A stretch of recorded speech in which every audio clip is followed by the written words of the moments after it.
Hi, welcome to this video on part 3 of how to make a game Breakout. In this video I'm going to show you how to add in a hazard so that if the ball hits the floor then you lose the game.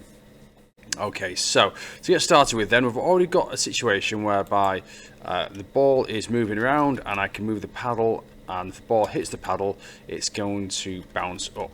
So what I want to set it to now is that if I miss the ball like this, it's going to hit the floor and that's going to be the end of the game. So the way this is going to work is very similar to how we have it already, where the ball hits the paddle. So we're saying if the ball hits the paddle then it's going to change direction. So we're still looking for that trigger, that event where it's going to say if the ball touches something, and then we're going to have, in this instance, something which closes the game. So to start off with, what I'm going to do is I'm going to add in a sprite, and if I go to choose sprites, I should probably be able to find a line that I can use. I think there's one in here. Let's go on to L, there we go, there's one for line, and it gives me this red line which goes across the screen like this.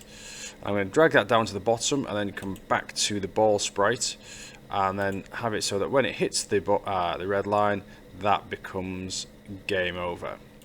So what I'll do now is I'm going to add into my code here, underneath where it says if touching paddle, I'm now going to add another if statement that says if, and then go to sensing and say if touching line, then I can go to control and there's an option that says stop all, and that's going to stop everything. So if I now click on the green flag, what should happen is if I let it just touch the red line, then as you can see there, the game has indeed stopped. But I also want some sort of signal that the game is over rather than just a stop. So what I'm going to do is I'm going to create myself a new sprite here, and I'm going to add some text just across the middle there that's going to say game over, and I'll just edit that to make it somewhat bigger if I can.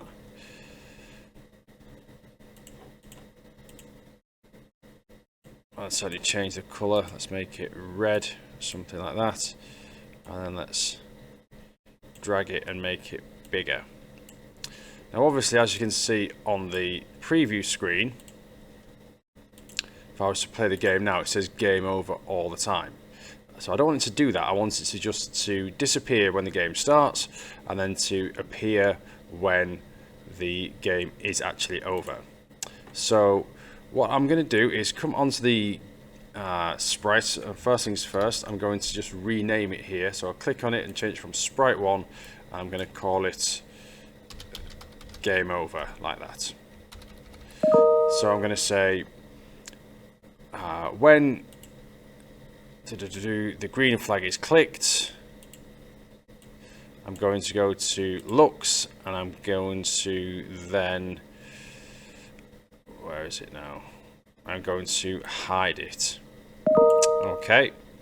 Okay, so once I've put the hide on, what I need to do is now have something which is going to show it when the game is over. So I'm going to go back to the basketball first, and I'm going to introduce something called a broadcast right now. And what a broadcast will do is it will create an event, which means that we can use that as a trigger in other areas of our code. So I'm going to select here broadcast message 1, and I'm going to click on message 1 and click new message, and I'm just going to type in game over like so and go OK. So when it hits the line, it's going to broadcast game over. And then what I'll do is I'll come back to the game over sprite, and under events there's one that says when I receive, and you'll see it's probably already filled in with game over. So when I receive the game over broadcast, what will happen is it will show the sprite.